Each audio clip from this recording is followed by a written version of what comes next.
qui domine Erbil. Nous sommes en Irak, près de la frontière iranienne. Regardez là-haut. Barzan, notre chauffeur, est connu dans ces montagnes comme un gros commerçant. Il a repéré une caravane de contrebandiers. Vous voyez là? Une cinquantaine de mules qui s'apprêtent à passer la frontière.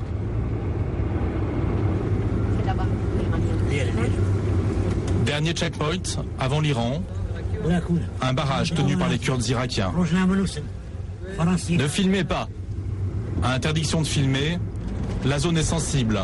Tout au fond, le bâtiment marque la frontière avec l'Iran.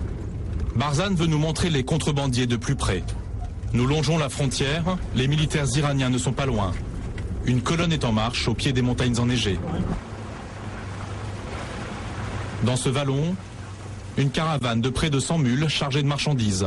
Elles sont en train de franchir la frontière. Plusieurs heures de marche les attendent, des barrages, des mines et les militaires iraniens. 50 $ pour une expédition très dangereuse.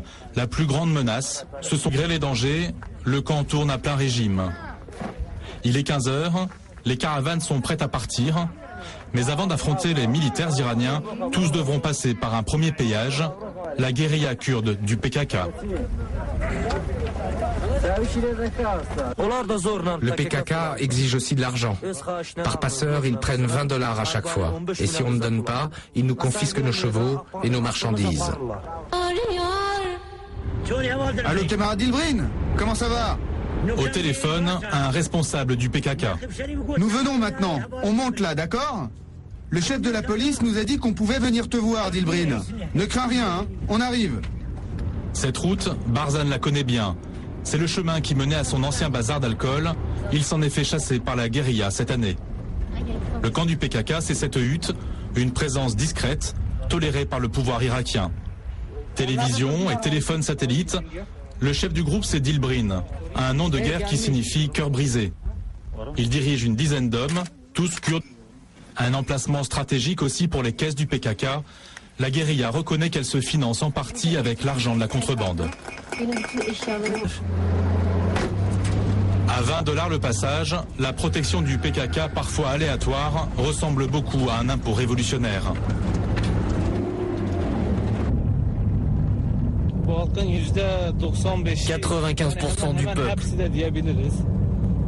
Je peux même dire 100% des gens survivent ici grâce à la contrebande. On est avec l'Iran. Pétrole, gasoil, les animaux, et c'est comme ça qu'ils ont pu gagner un peu d'argent. Ça a pris de l'ampleur.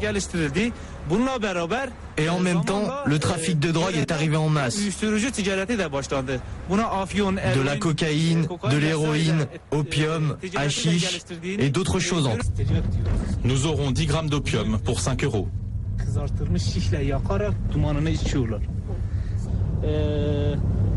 On appelle ça du chewing-gum d'opium. On fait comme des brochettes sur le feu et on le fume. Les Kurdes qui participent à ce trafic gagnent 1/1000 de ce qu'ils transportent. Le reste, c'est pour les trafiquants, pour ceux qui organisent. Certains font de gros trafics, jusqu'à 500 kilos de drogue. C'est eux qui la transportent vers l'Europe.